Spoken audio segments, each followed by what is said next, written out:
Sarah Mitchell had seen hundreds of coma patients in her 12 years as a night shift nurse. She had held their hands, whispered encouragement, and watched families crumble under the weight of uncertainty. But she had never seen one open their eyes at 2 in the morning and beg her to stay quiet.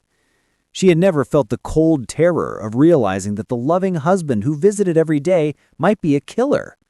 And she had certainly never imagined that saving one life would mean risking everything she had fought so hard to build for herself and her daughter. Quick pause. Before we continue, tell us, where in the world are you watching from? If you're enjoying these stories, make sure to hit subscribe, because tomorrow's episode is absolutely mind-blowing. The fluorescent lights of St. Mary's Hospital hummed their endless mechanical lullaby as Sarah pushed her medication cart down the empty corridor. Third floor, ICU. Tuesday night, 1:47 a.m. The quietest hours in a place that never truly slept. Room 304 was her last stop before break. Rebecca Walsh, 45 years old. Traumatic brain injury from a fall down the stairs. 3 months in a coma. Stable vitals, no improvement, no decline. Just existence suspended in the space between life and death. Sarah had memorized every detail of this woman's face. The slight scar above her left eyebrow. The expensive highlights still visible in her dark brown hair. The hands that were once manicured, but now showed weeks of hospital sterility. Rebecca had been beautiful before the accident. She still was, in that untouchable way of sleeping princesses in fairy tales. Sarah checked the IV drip, adjusted the pillow, and began the routine she had performed 1,000 times. She spoke softly as she worked, a habit she had developed years ago. The doctor said coma patients might hear voices, might find comfort in human connection. Sarah chose to believe it. "Hey Rebecca, it's Sarah again. Tuesday night, or Wednesday morning, I guess, depending on how you look at it. Your husband was here earlier, David. He sat with you for 3 hours. He held your hand the whole time and read you articles from the Wall Street Journal. Something about pharmaceutical stocks. He seems to think you'd want to know about the business world even now." She paused, smoothing the blanket across Rebecca's chest. "He really loves you, you know. I see a lot of families here, and not everyone shows up every single day. But David does, rain or shine. He's one of the good ones." Sarah finished her checks and made notes on the chart. All normal, all the same as yesterday and the day before and the day before that. She turned to leave, her hand on the door handle. Behind her, something changed. It was subtle. So subtle that a less experienced nurse might have missed it entirely. A shift in the air, a disturbance in the mechanical rhythm of the room. Sarah froze, her instincts screaming that something was wrong. She turned slowly. Rebecca's hand had moved. Not much. Just a slight curl of the fingers, a tension that hadn't been there seconds before. Sarah stared, her heart suddenly pounding. She had seen muscle spasms before, random nerve firings that meant nothing. But this felt different. She approached the bed carefully, watching Rebecca's face. Nothing. Completely still. "Rebecca?" Sarah whispered. "Can you hear me?" No response. The monitors beeped their steady pattern. The ventilator whooshed its measured breath. Everything was normal. She stood there for a full minute, watching, waiting. Nothing happened. She was imagining things, exhaustion playing tricks after 10 straight hours of work. She made a note on the chart anyway. Possible involuntary movement observed, right hand, and left the room. But she couldn't shake the feeling that something had changed. David Walsh arrived at exactly 2 p.m. the next afternoon, just as he always did. Sarah was finishing her shift changeover when she saw him walk past the nurse's station. Tall, probably 6'2", with the kind of silver-touched hair that made men look distinguished instead of old. He wore an expensive suit, carried a leather messenger bag, and moved with the confidence of someone used to being in control. "Mr. Walsh," Sarah called out. He turned, and she saw the tiredness in his eyes. Whatever confidence he projected, the strain of 3 months was showing. "Mr. Walsh, I wanted to let you know I observed some movement in Rebecca's hand last night. It was very slight, possibly just a reflex, but the neurologist will want to know. David's expression shifted through several emotions in rapid succession. Hope, fear, something else Sarah couldn't quite identify. Then he settled on cautious optimism. Movement? What kind of movement? Just her fingers curling slightly. It could be nothing, but I documented it. Dr. Patterson will review her case this evening. David nodded slowly, processing this information. Thank you, Sarah. You've been so attentive to Rebecca. I appreciate everything you do. He paused, then added, We both do. Sarah smiled professionally. Just doing my job, Mr. Walsh. She watched him continue down the hall to room 304. Something about the conversation bothered her, but she couldn't pinpoint what. Maybe it was the way that he had paused before thanking her, or maybe it was the exhaustion making her paranoid. She gathered her things and headed home, thinking about her own daughter waiting there, Emma, 17 years old, brilliant, and counting on her mother to somehow afford college tuition in less than a year. The scholarship applications were piling up. The financial aid forms made Sarah's head spin. Every shift she worked was another tiny deposit in the fund that never grew fast enough. At home, Emma was exactly where Sarah expected her, curled up on the couch with an organic chemistry textbook that looked heavy enough to be a weapon. "Hey, Mom," she said without looking up. "There's leftover pasta in the fridge." Sarah dropped her bag and collapsed into the armchair. "How's the studying going?" "Well, I now know more about electron configurations than any human should." "How is work?" "Strange, actually." Sarah closed her eyes. "I think one of my coma patients moved last night." "Like, woke up?" "No, just a small movement. Probably nothing." "But maybe something?" "Maybe." Sarah opened one eye to look at her daughter. "You sound excited about this." "Mom, you've been taking care of this woman for months. If she wakes up, that would be amazing. Don't you want to see that happen?" "Of course I do. I just don't want to get my hopes up or her husband's hopes up. David Walsh has been sitting by that bed for 3 months. I can't imagine what he's going through." 3 months? And he still visits every day? Emma set down her textbook. "That's actually kind of romantic. Sad, but romantic." Sarah nodded, but she found herself thinking about the look on David's face when I had mentioned the movement. There had been something there, buried beneath the hope. What was it? She was too tired to figure it out. She ate the pasta, took a shower, and fell into bed while the afternoon sun was still streaming through her window. Night shift nurses learned to sleep when they could, regardless of what the clock said. When Sarah returned to work that night, she had no idea that Rebecca Walsh had been fully conscious for the past 6 weeks, trapped in her own body, listening to everything around her, including her husband's quiet confession of what he had done and what he planned to do next. The night shift started like any other. Sarah arrived at 10 p.m., received handoff from the evening nurse, and began her rounds. The hospital was its usual landscape of beeping machines and hushed emergencies, but the ICU was relatively calm. 4 patients total, all stable. She saved room 304 for last, a habit she had fallen into without really noticing. There was something about Rebecca Walsh that drew her attention more than the others. Maybe it was David's constant devotion. Maybe it was the fact that Rebecca was close to Sarah's own age, a reminder that life could change in an instant. When Sarah entered the room at 11:30 p.m., she found David there, as expected. What was unexpected was the conversation he was having with his unconscious wife. Sarah paused in the doorway, not wanting to interrupt what seemed like a private moment. David sat in his usual chair, holding Rebecca's hand, his voice low and intense. "And the board meeting is next week. They'll finalize everything then. I'm sorry it had to be this way, Rebecca. I really am. But you understand, don't you? You were going to destroy everything we built. Everything I built, if we're being honest. You got cold feet at the worst possible time." Sarah felt her stomach tighten. This wasn't the tone of a loving husband. This was something else entirely. David continued, unaware of Sarah's presence. The FDA investigation would have ruined us, would have ruined me. Those clinical trial results, you wanted to pull the drug from the market. Do you know what that would have cost? $300 million in development, another $200 in projected revenue, gone! Because you suddenly grew a conscience.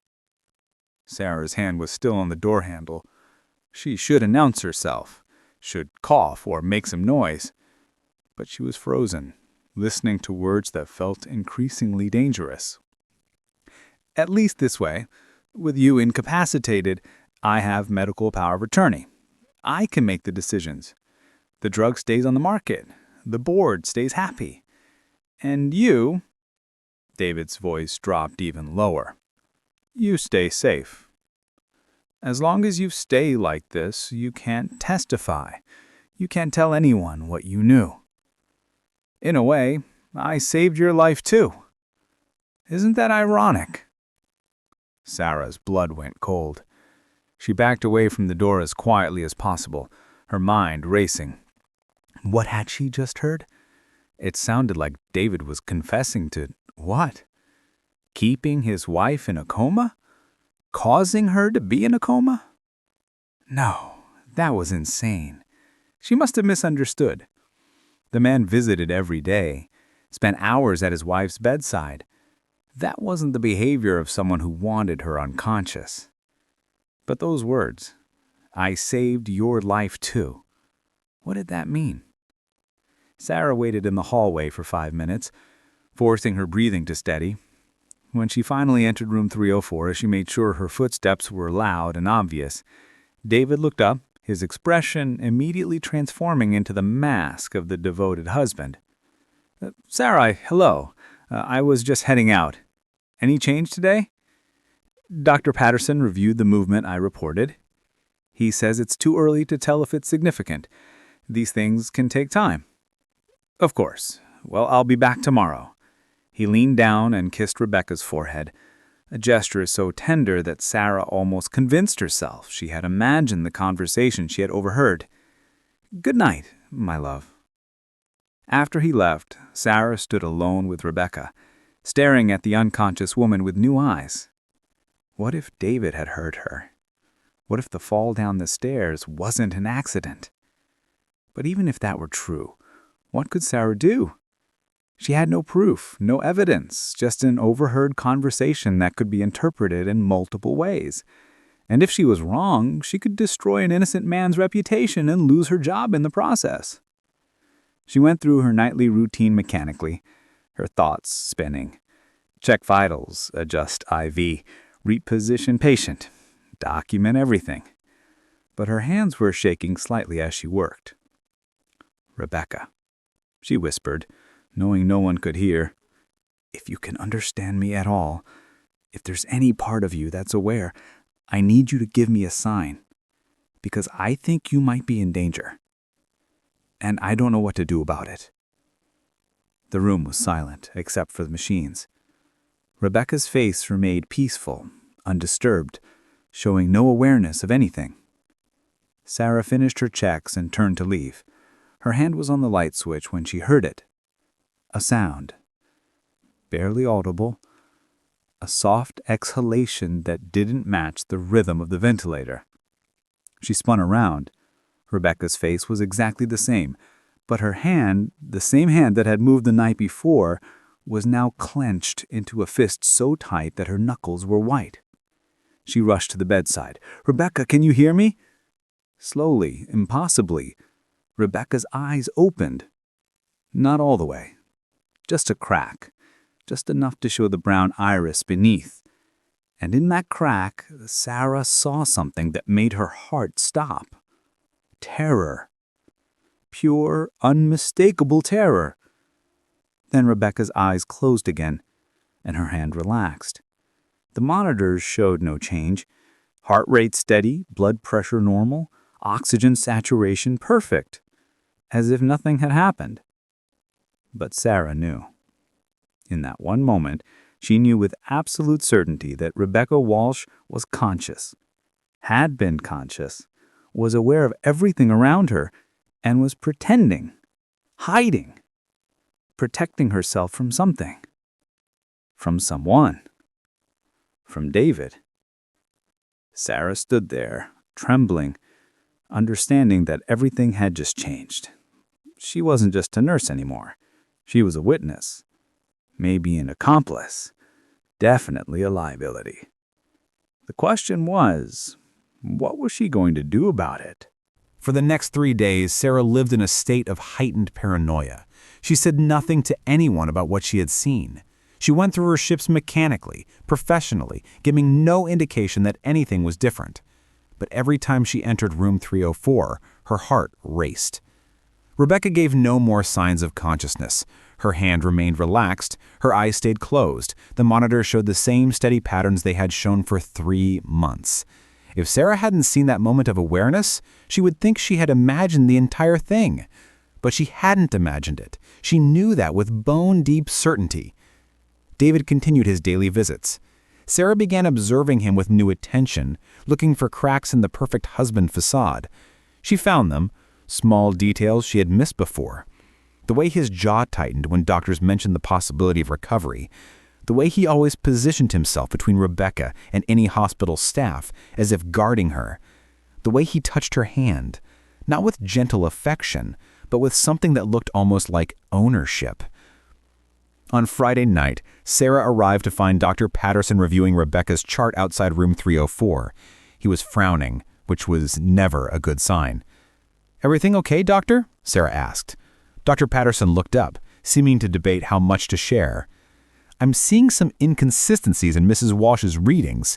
Nothing alarming, but unusual. Her brain activity shows slightly more response than we'd expect for someone in her condition.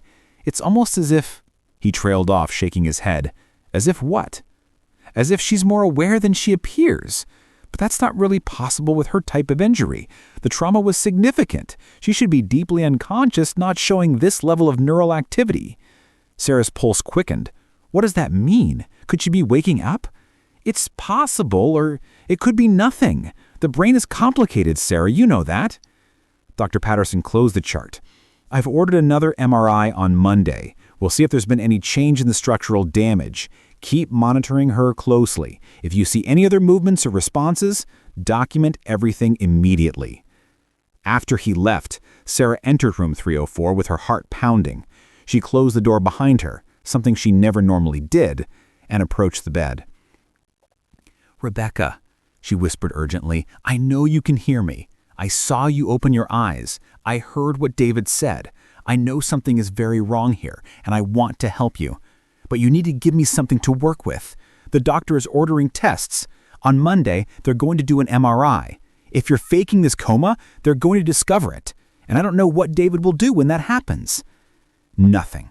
No response. Sarah felt frustration building in her chest. "Please," she tried again. "I'm risking everything by even talking to you like this. My job, maybe more. I have a daughter counting on me. But I can't just walk away if you're in danger. I need you to—" Rebecca's eyes snapped open, fully open this time.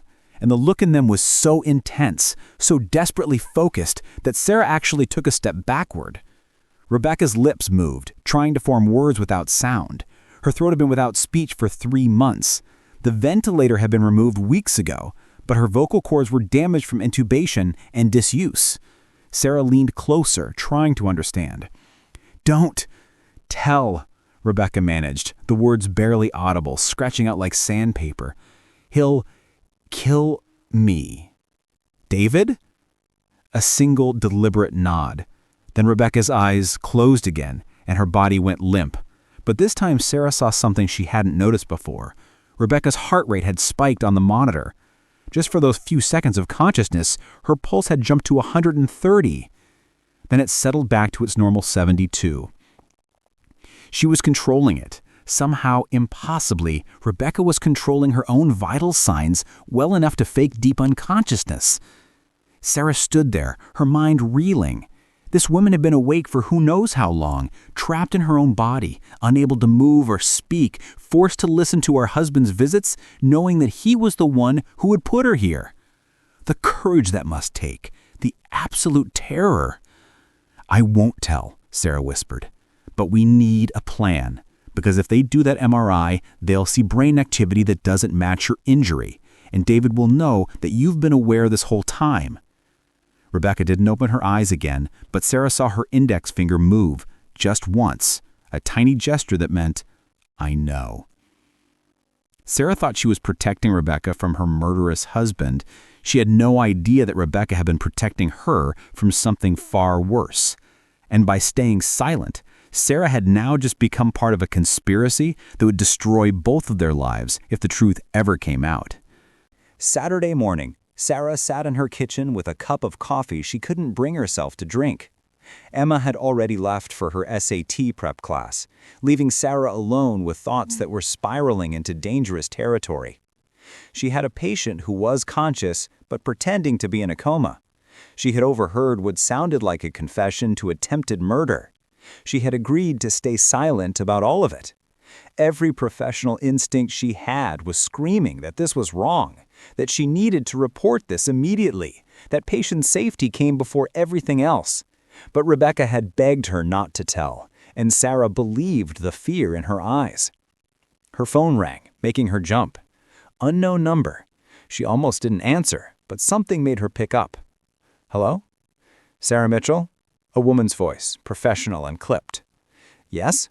This is Jennifer Torres from the State Nursing Board. We need to speak with you about a complaint that's been filed regarding your conduct at St. Mary's Hospital." Sarah's coffee cup slipped from her hand, shattering on the kitchen floor. Brown liquid spread across the tile, but she couldn't move. "I'm sorry, what?"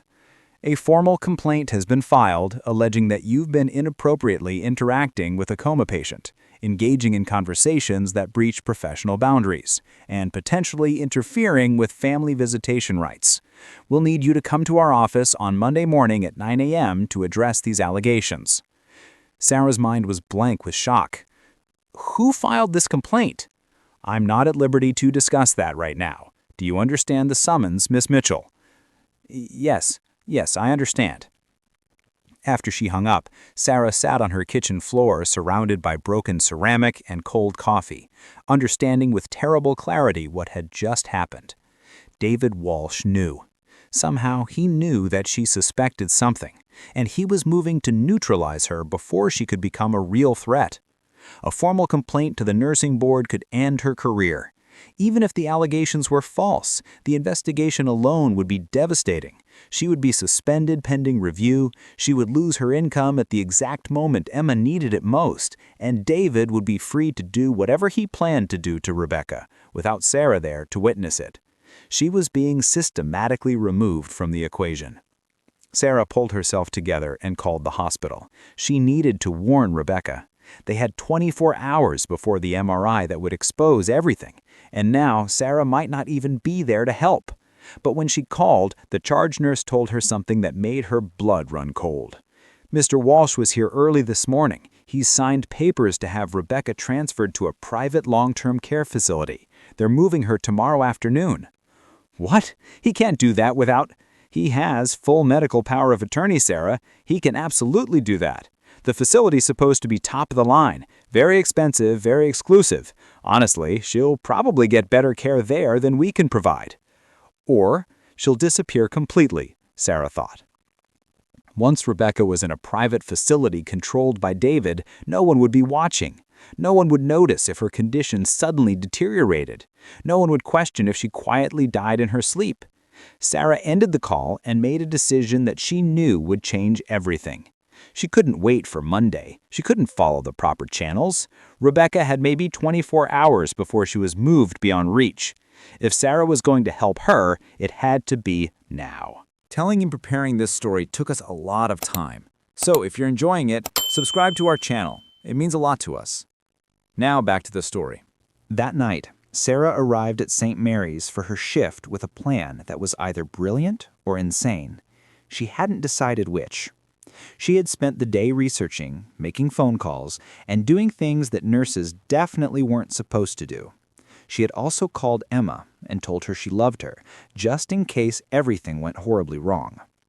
Room 304 was quiet when Sarah entered at 11 p.m. Rebecca lay motionless, exactly as she had for 3 months. But Sarah knew better now. She could see the tiny signs, the slight tension in Rebecca's jaw, the way her breathing wasn't quite synchronized with the expected pattern. This woman was awake and listening to everything. Sarah locked the door. It would buy them maybe 30 minutes before someone noticed and overrode it. "Rebecca, I know you're awake. We don't have much time, so I need you to listen carefully. David is moving you to a private facility tomorrow. Once you're there, I won't be able to help you. Nobody will. Whatever he's planning, he'll be able to do it without witnesses." Rebecca's eyes opened slowly. She looked exhausted, terrified, and desperately trapped.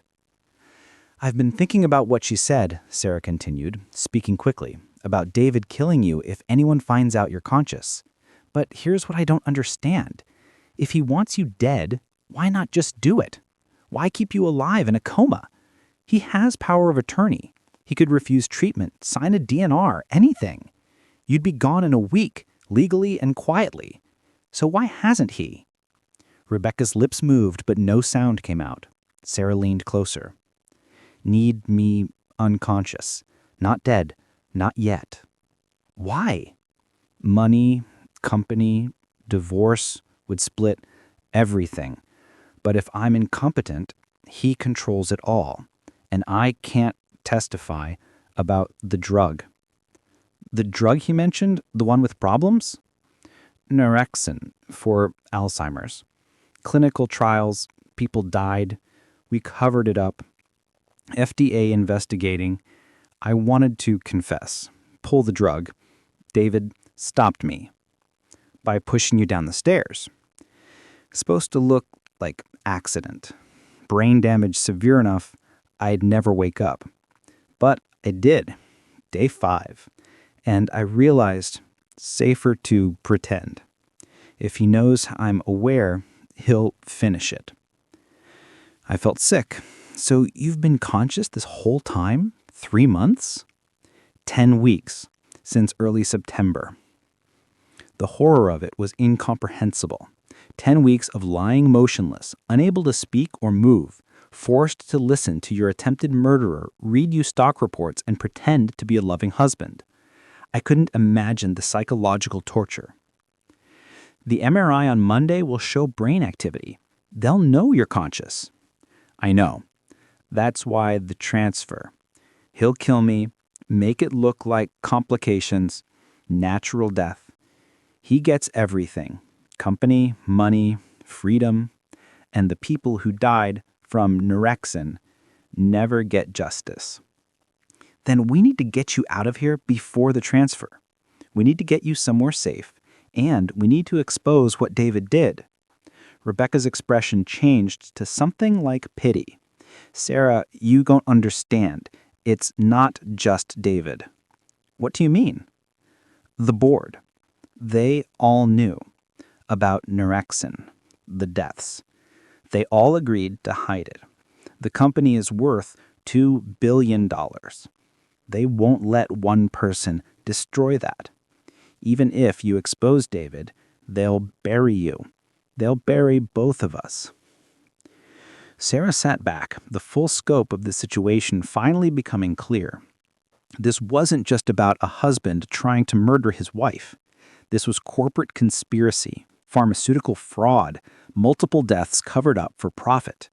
And Rebecca was the only witness who could tie it all together. "Then what's your plan?" Sarah asked, because hiding in a coma forever is not sustainable.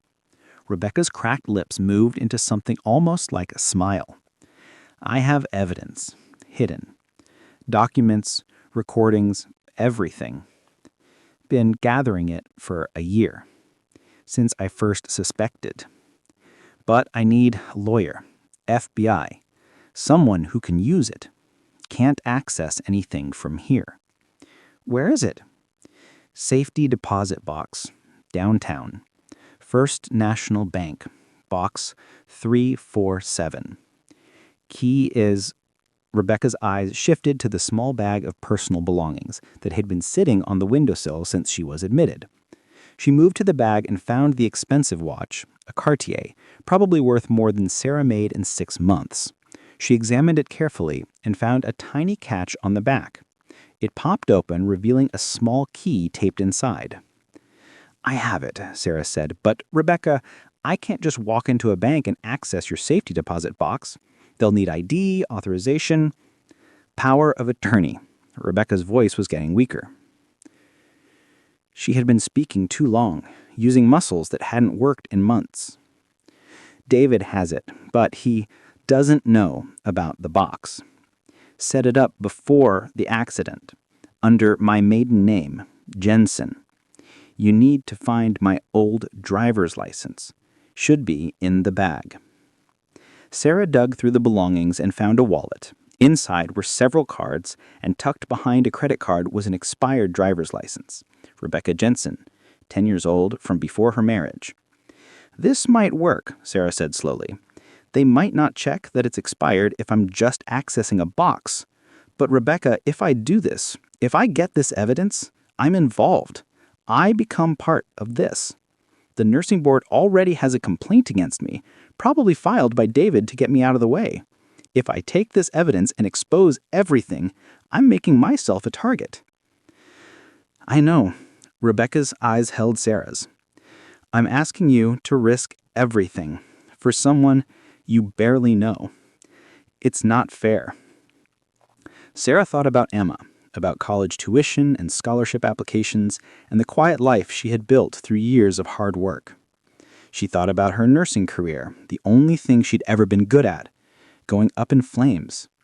Then she thought about the people who had died in clinical trials, about the Alzheimer's patients who might be taking a drug right now that could kill them, about justice and courage, and the person she wanted her daughter to grow up to be. "What do I do with the evidence once I have it?" Rebecca's expression flooded with relief and gratitude. "There's a card in the box. FBI agent. She approached me last year about Norexin. I was too scared then, but she'll listen now. Her name is Martinez. Agent Lisa Martinez." "Okay," Sarah stood, the key clutched in her hand. "Okay, I'll go tomorrow morning, first thing when the bank opens. I'll get the evidence to Agent Martinez. But, Rebecca, we need to keep you safe until then. If David moves you to that facility..." "He won't, not yet. The transfer papers take time, probably Monday afternoon. He thinks he has time." "Then we have 48 hours. Sarah moved toward the door, then paused. "Rebecca, when this is over, when you finally get to wake up officially, I'll tell them you saved my life, that David was the one who broke protocol. I'll clear your name. I promise." Sarah nodded and unlocked the door.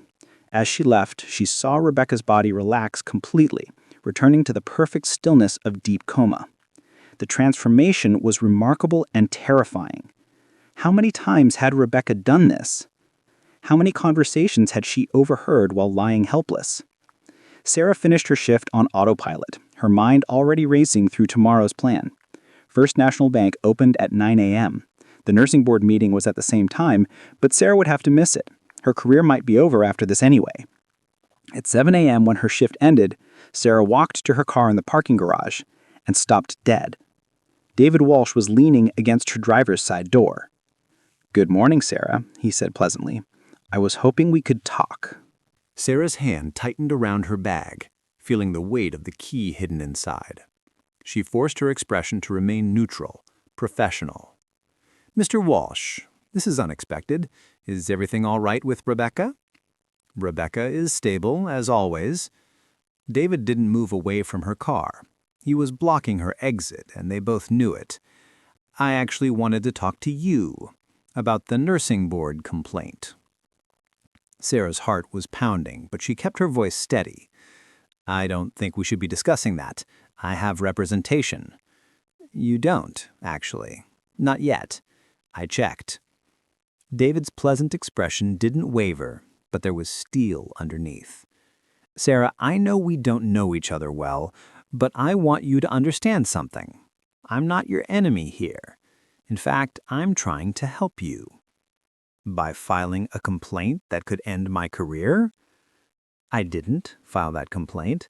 The hospital's ethics board did, based on security footage that showed you locking yourself in Rebecca's room and having lengthy, one-sided conversations with her. That's a violation of several protocols, as I'm sure you know." Sarah felt cold. Security footage. She hadn't thought about cameras. Had they caught her taking the key from Rebecca's watch? Had they seen Rebecca's eyes open? "I talk to all my coma patients," Sarah said carefully. "It's a common practice. Studies show—" "I know what the studies show.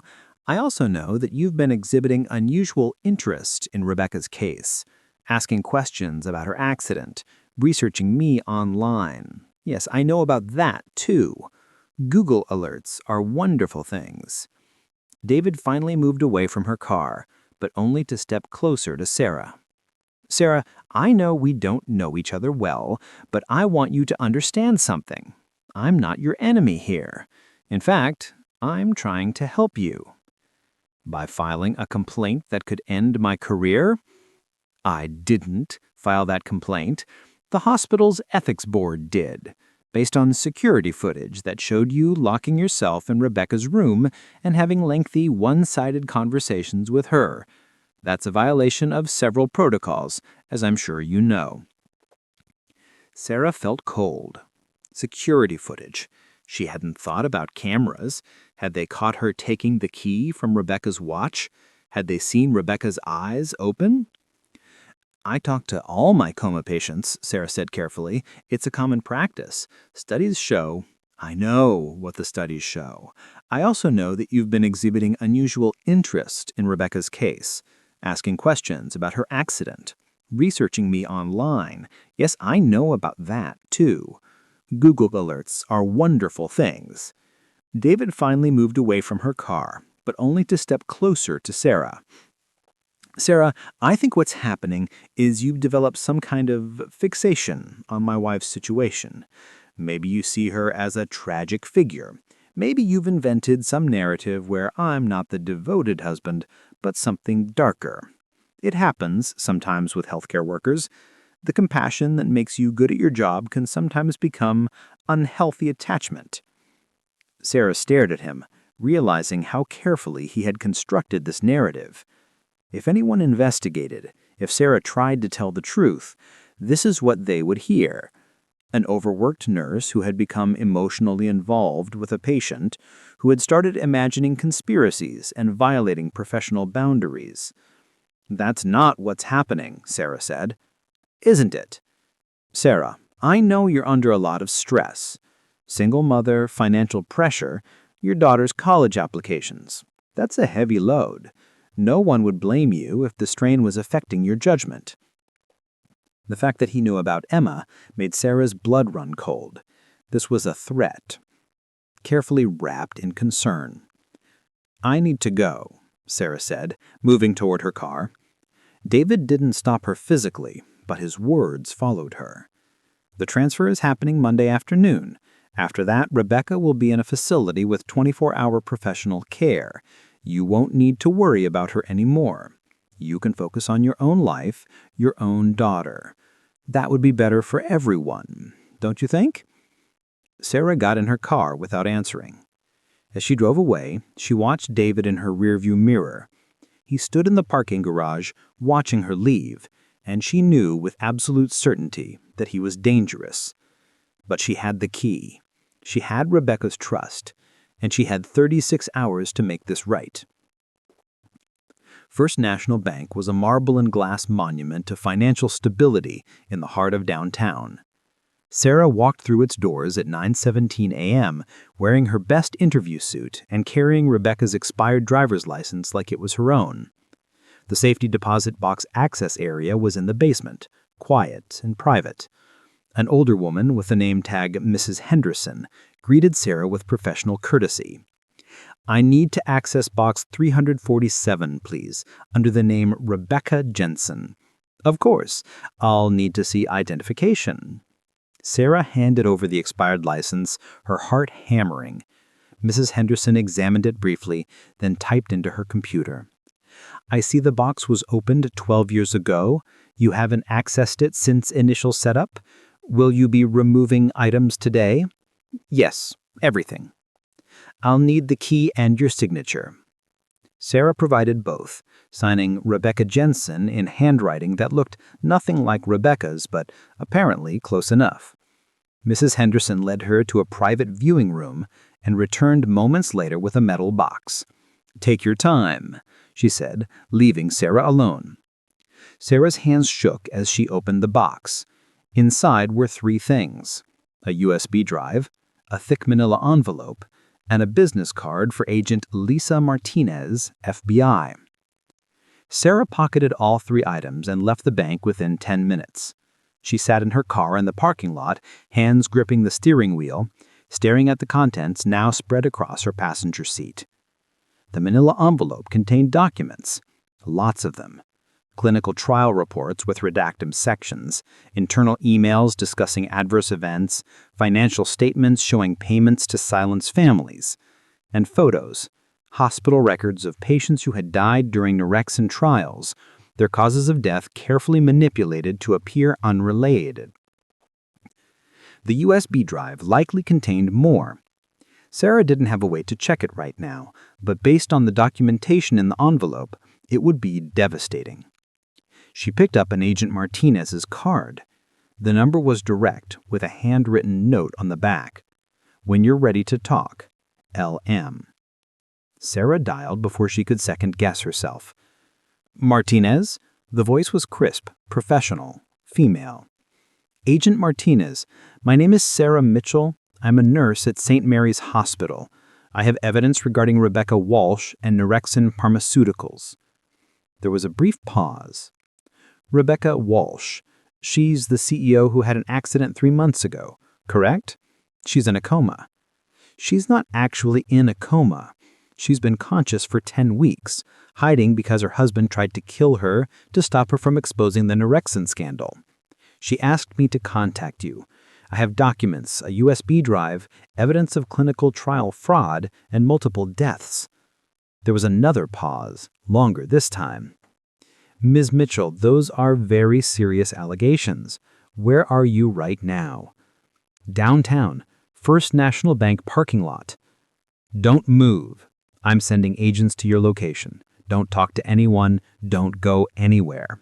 Do you understand? Yes, but Agent Martinez, David Walsh is planning to transfer Rebecca to a private facility on Monday afternoon. After that, Rebecca will be in a facility with 24-hour professional care. We'll handle it. Stay where you are.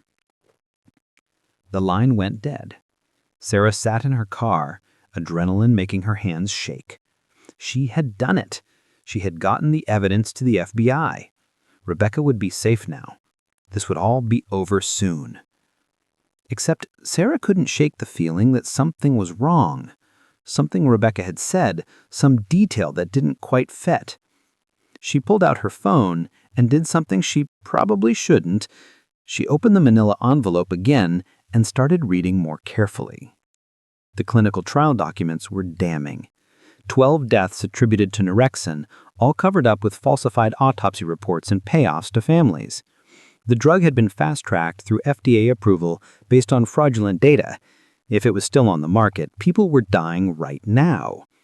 But as Sarah read deeper, she found something that made her stomach drop. An email, dated 6 months before Rebecca's accident, from Rebecca Walsh to the board of directors. I've reviewed the clinical data extensively with our legal team. While the adverse events are concerning, Dr. Morrison assures me they fall within acceptable risk parameters for a breakthrough Alzheimer's treatment. The families who are threatening lawsuits have been offered settlements with NDAs. I recommend we proceed with FDA approval as planned. The potential benefit to millions of Alzheimer's patients outweighs the statistical risk.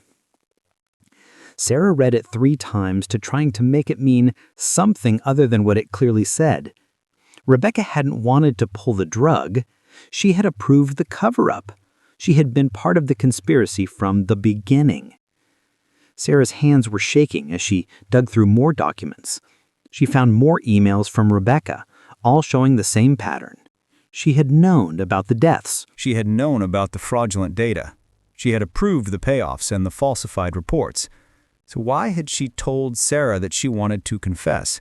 Why had she claimed David tried to kill her to stop her from exposing the truth?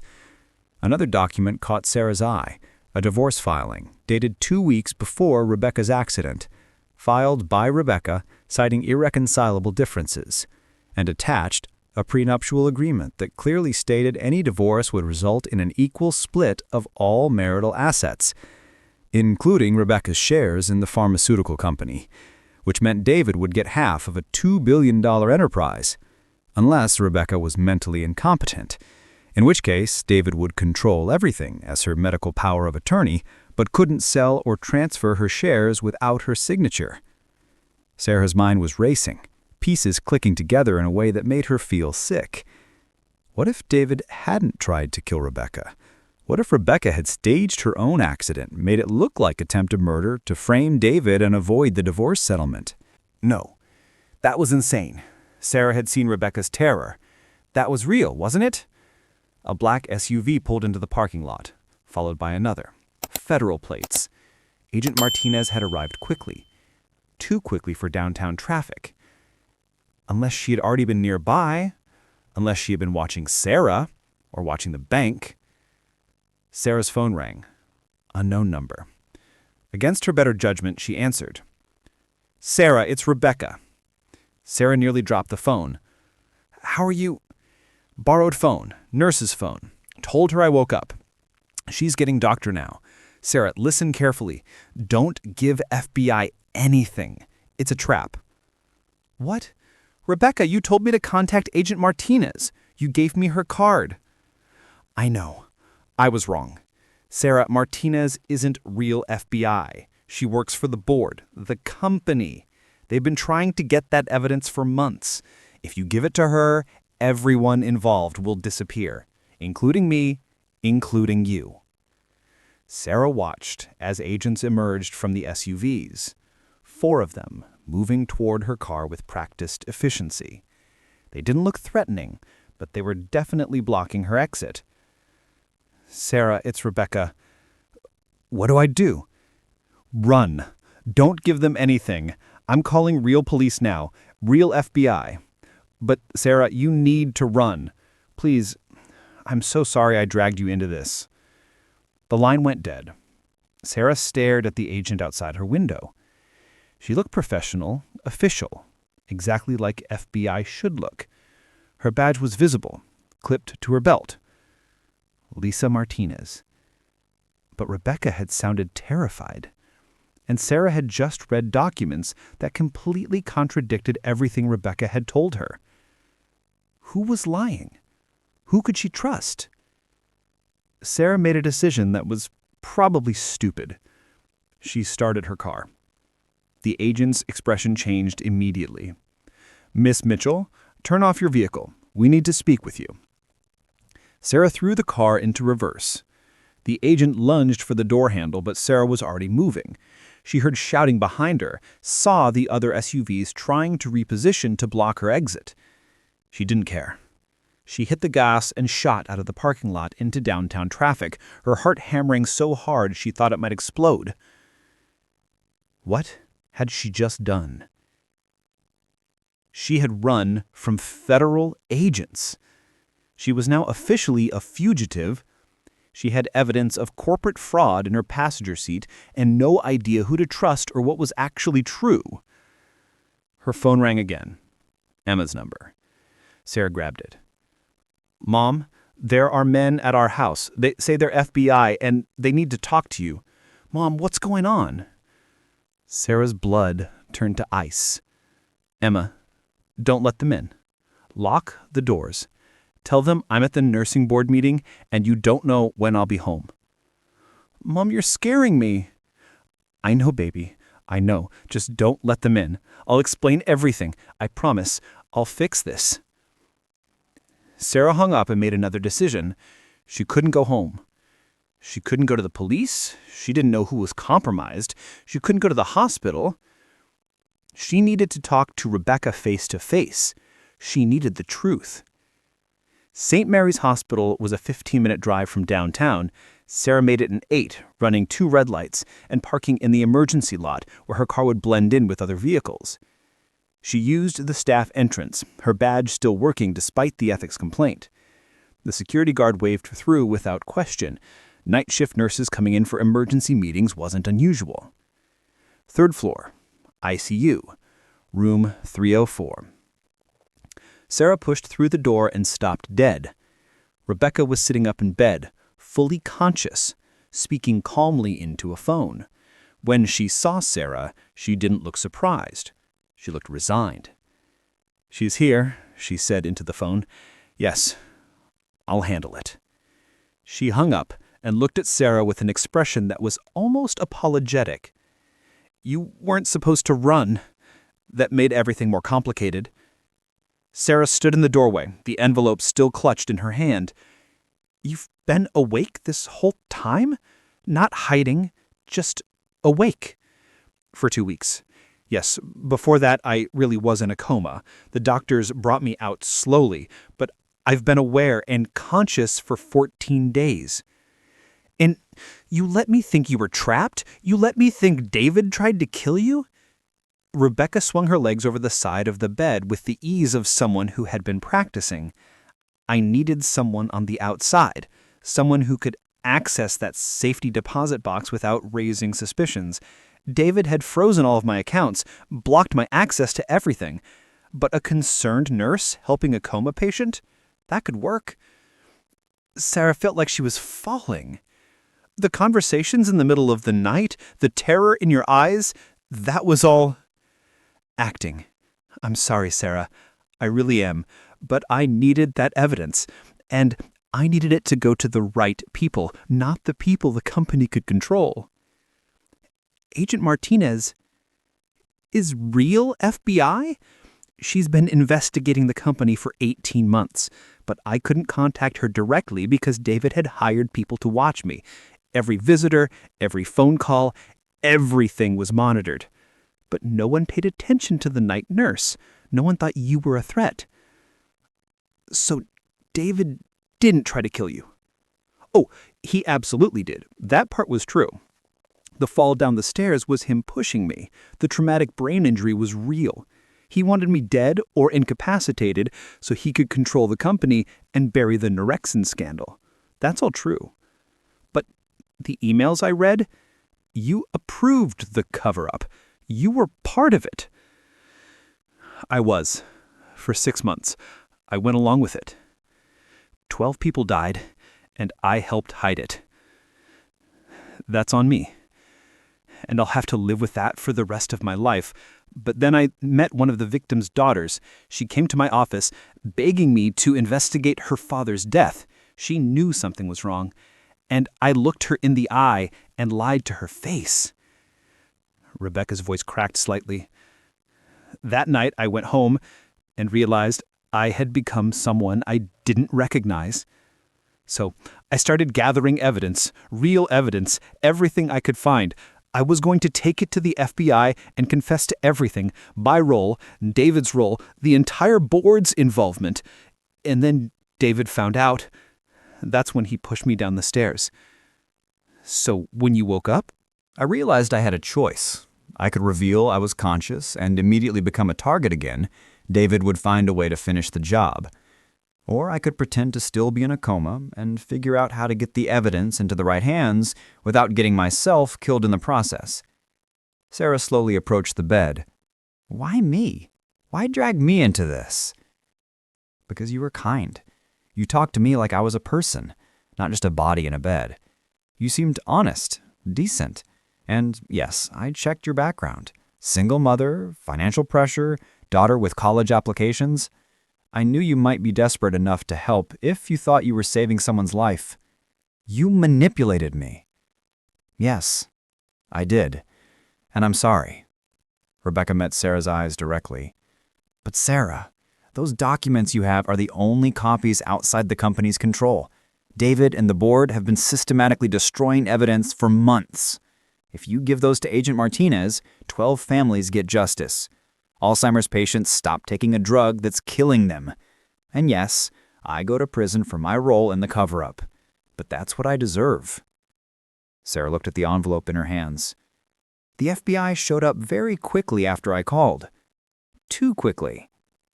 Because Martinez has had the bank under surveillance for 2 months. She knew about the safety deposit box, but she couldn't access it without a warrant, and that would tip off the board's legal team. But if the box owner voluntarily retrieved the contents and handed them over, that's legal and clean. So she was using me too. We're all using each other, Sarah. Welcome to the world of corporate crime. Rebecca stood up, testing her legs. She was unsteady but functional. The question now is what you're going to do. You ran from federal agents. You have evidence of massive fraud. You're involved whether you like it or not. Sarah thought about Emma, alone at home with strange men at the door. She thought about her nursing career, probably over regardless of what happened next. She thought about the 12 people who died and the families who deserved answers. If I give this evidence to Martinez, what happens to me? You testify at trial. You explain how you obtained the evidence. The company's lawyers will try to destroy your credibility, but with the physical evidence and my testimony, they won't succeed. You'll probably lose your nursing license for a while. Accessing a patient's personal belongings without authorization is a violation, but Martinez can offer you immunity if you cooperate fully. And Emma? Untouchable. You're a witness, not a defendant. They can't threaten your daughter. Sarah closed her eyes.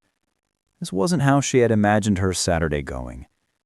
24 hours ago, she was a nurse with normal problems, bills and college applications and too many shifts.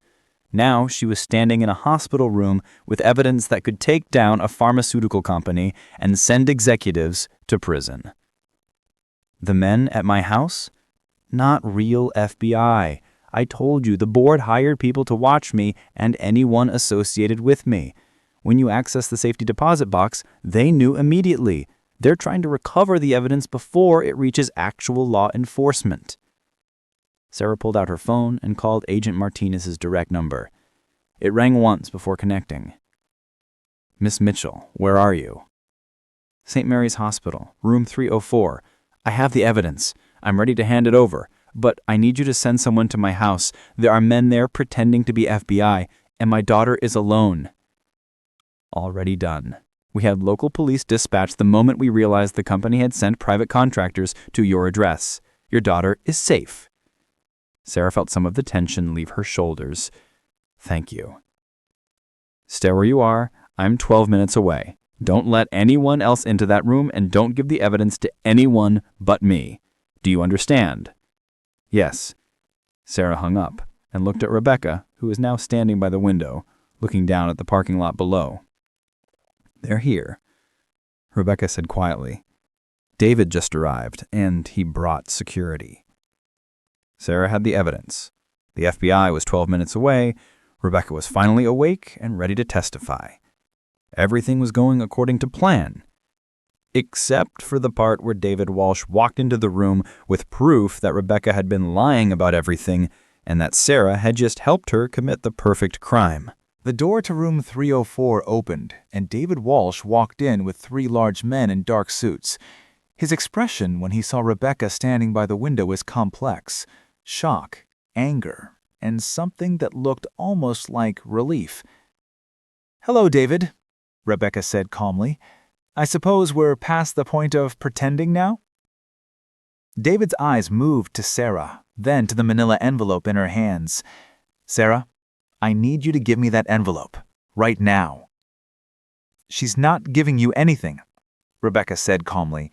"The FBI is on the way. It's over." "The FBI." David laughed, but there was no humor in it.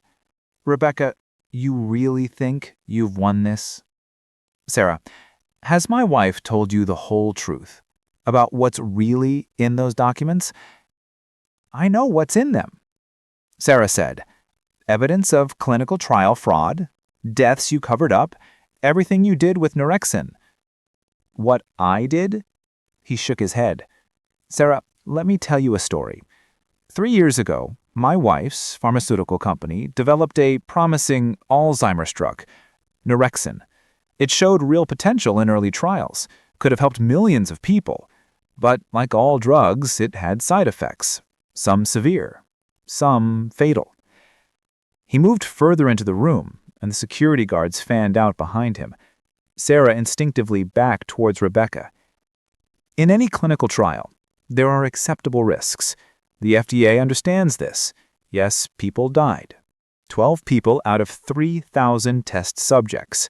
That's a 0.4% fatality rate for a drug that could help 30 million Americans with Alzheimer's. Those are better odds than chemotherapy, which kills far more patients, but is still considered acceptable treatment. That's not the same. It's exactly the same. The difference is disclosure and informed consent. And that's where you cross the line, Rebecca. Not me. You." David's voice was hard now. "Sarah, the real story isn't that people died in clinical trials. The real story is that my wife falsified the trial data to hide the mortality rate, paid off families to stay quiet, and pushed the drug through FDA approval knowing it was more dangerous than reported. And when I found out what she'd done and threatened to report it, she staged an accident to frame me for attempted murder." Sarah looked at Rebecca, whose expression had gone very still. "That's a lie," Rebecca said quietly. "Is it?" "Sarah, I want you to look at something." David pulled out his phone and held it up, showing a video. "This is security footage from our home the night of Rebecca's accident. Watch closely." The video showed a staircase. Rebecca appeared at the top, alone. She looked around, checking to make sure no one was watching. Then deliberately, carefully, she positioned herself at the top step, gripped the railing, and threw herself backward down the stairs. The fall was brutal. Sarah flinched watching it. Rebecca's body tumbled down 15 steps, her head hitting the edge of a step with a sickening crack. She lay at the bottom, motionless. She gave herself a traumatic brain injury. On purpose. Do you know how much courage that takes? Or how much desperation? She had to hit her head hard enough to cause real damage, to make it look legitimate. But she miscalculated. The injury was worse than she planned. She actually did go into a real coma for 6 weeks. Wasn't until last month that she started to wake up. And even then, she kept pretending, waiting for the right moment. Sarah looked at Rebecca, whose expression had gone very still. "Rebecca?" Sarah's voice was barely a whisper. "Tell me he's lying." Rebecca was quiet for a long moment. When she finally spoke, her voice was steady but sad. "The video is real. I did throw myself down the stairs, but not for the reason David says." "Then why?" "Because 2 days before that video was taken, I told David I was going to the FBI. I told him I had evidence of everything, the falsified trials, the cover-up, all of it. And he told me that if I did that, I would have an accident, a fatal one. He showed me plans he'd made, ways it could look like suicide. He'd been preparing for months." She finally looked up, her eyes meeting Sarah's. "So you did try to keep her in a coma?" "I maintained her medical condition. Yes, for both our protection. Rebecca's plan to frame me was insane, but it did one useful thing. It gave me power of attorney. With that, I could prevent her from waking up fully and confessing to crimes that would destroy everything. You are letting me rot in that bed indefinitely. I was protecting us both. Rebecca, you committed corporate fraud. You falsified federal trial data. You paid illegal settlements. Those are federal crimes with mandatory minimum sentences. If you had gone to the FBI like you planned, you'd be in prison for 20 years. I'd probably be there too, as an accessory. Our children would grow up with both parents behind bars. I was trying to find a way out for both of us by keeping me prisoner in my own body. by buying time to fix what you broke. Sarah's head was spinning. She didn't know what to believe.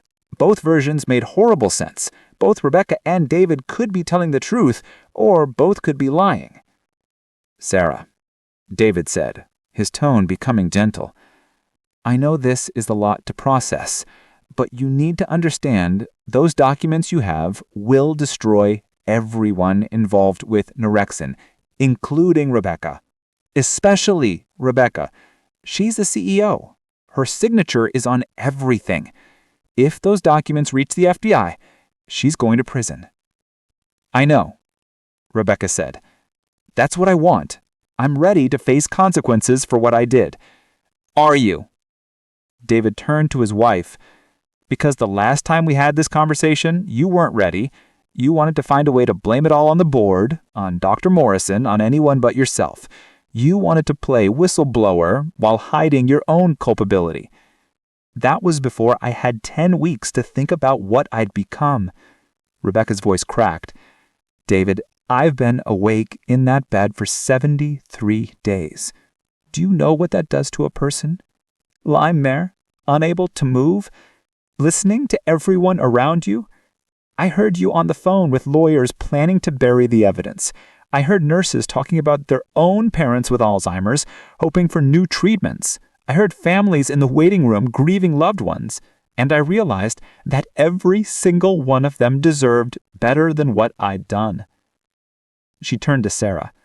"That's why I needed someone like you.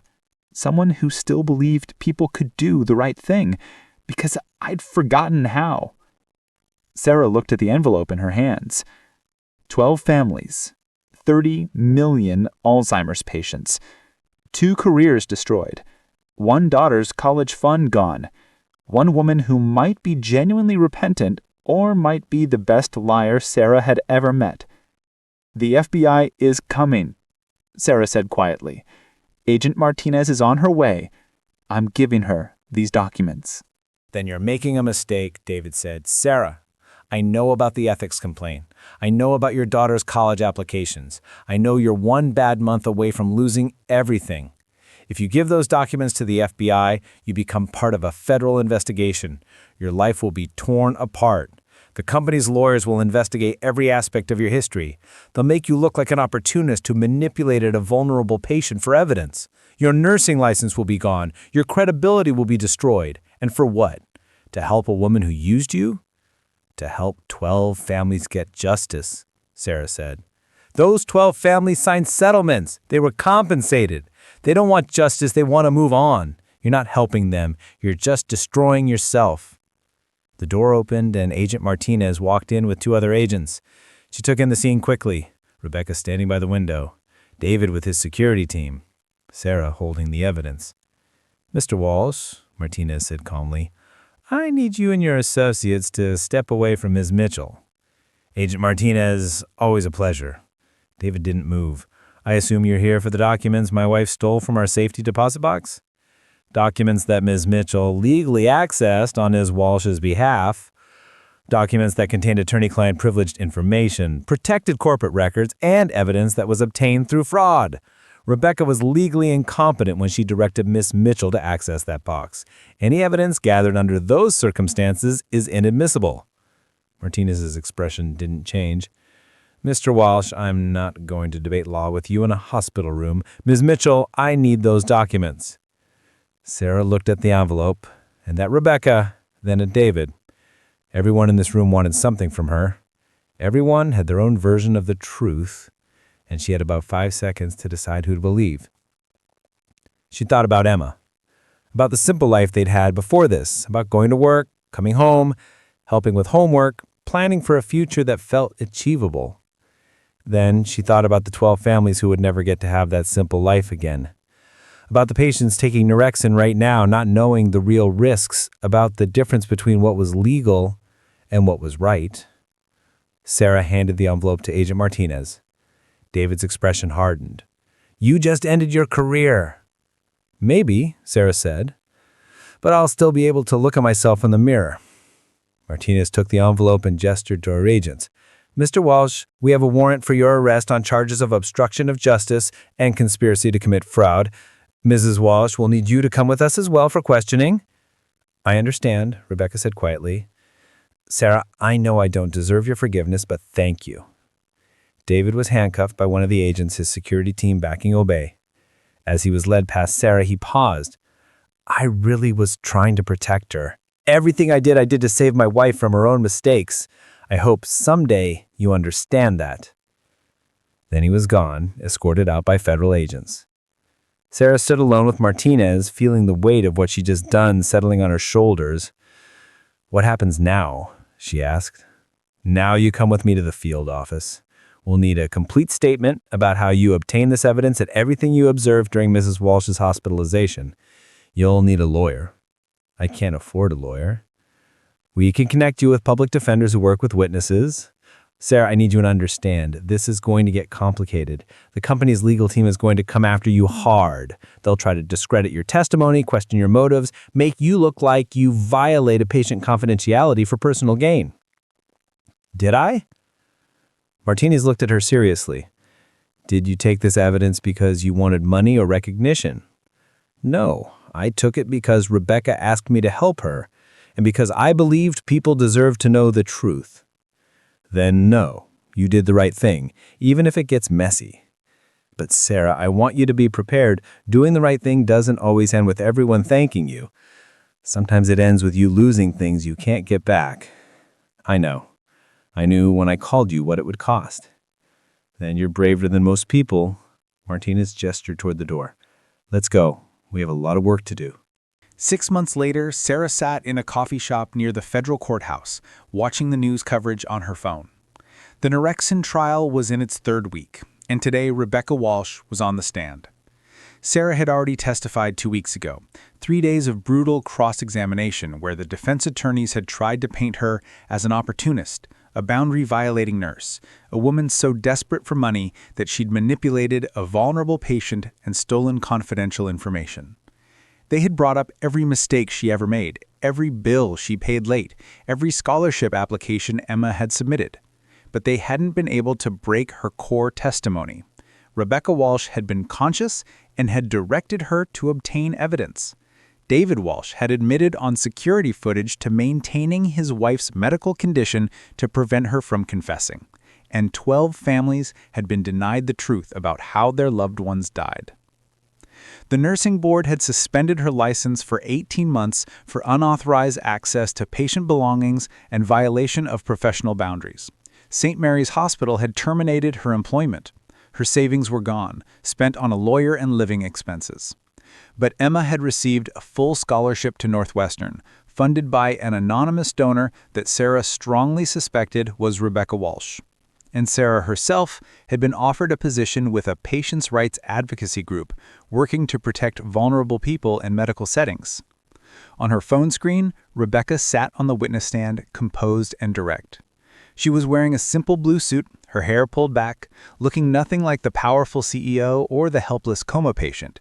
She looked like someone who had lost everything and found something more important in the wreckage. Yes, Rebecca was saying, I authorized the cover-up of 12 deaths in the Norexin clinical trials. I signed off on falsified reports to the FDA. I approved illegal settlements with families. I did these things knowing they were wrong because I believed the drug's potential benefit outweighed the cost. The prosecutor asked, "When did you change your mind?" When I met Caroline Henderson, whose father died during the trials. She came to my office begging for answers, and I lied to her face. That night, I couldn't sleep. I kept thinking about all the things I'd told myself to justify what I'd done, that we were helping more people than we hurt, that the families were compensated, that this is just how pharmaceutical development works. But none of that mattered when I looked into that woman's eyes and saw what my choices had cost her. So you began gathering evidence? Yes, it took me 8 months to compile everything, and when I told my husband I was going to turn it over to the FBI, he made it clear that I wouldn't survive to testify. Did he explicitly threaten you? He showed me detailed plans for how my suicide would look. Pills and alcohol, a note about the stress of running a pharmaceutical company. He'd researched it extensively. Sarah watched David's face on the split screen. He sat at the defense table, expressionless, while his lawyer objected repeatedly. The trial would last another 3 weeks. Based on what Sarah had heard from Agent Martinez, David would likely be convicted on multiple counts: obstruction of justice, conspiracy, witness tampering. Rebecca would also be convicted, despite her cooperation. Both would likely serve prison time. The pharmaceutical company had recalled Norexin and filed for bankruptcy.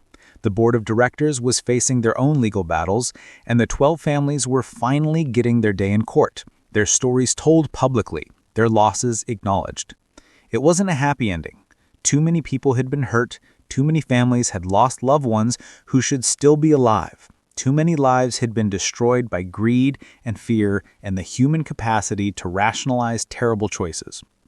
But it was an honest ending, and sometimes, Sarah had learned, that was more important than happy.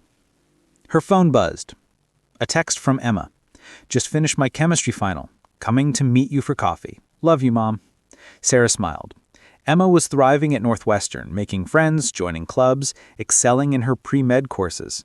She had worried that the trial and publicity would affect her daughter, but Emma had handled it with more grace than Sarah could have imagined. "You did the right thing," Emma had told her the night after Sarah testified, "even though it cost us a lot, because some things are more important than comfortable." Sarah had raised her daughter to believe that. She just hadn't expected to have to live it quite so dramatically. When Emma arrived 15 minutes later, she slid into the booth across from her mother with the easy energy of 19-year-old. "So, are you watching the trial?" "Can't help it." "How is she doing?" "Rebecca? She's being honest, taking full responsibility, not trying to make excuses." Emma sipped her coffee. "Do you think she's really changed, or is she just playing another role?" It was the question Sarah had asked herself 100 times. The woman she'd seen in that hospital room had seemed genuinely remorseful, genuinely committed to making things right, but she'd also been manipulative, using Sarah's compassion and financial desperation to get what she needed. "I think," Sarah said slowly, "that people are complicated. Rebecca did terrible things. She also tried to fix them, even when it cost her everything. Both things can be true." "What about David? Do you think he really believed he was protecting her?" "Maybe, or maybe that's just what he told himself to justify what he was doing.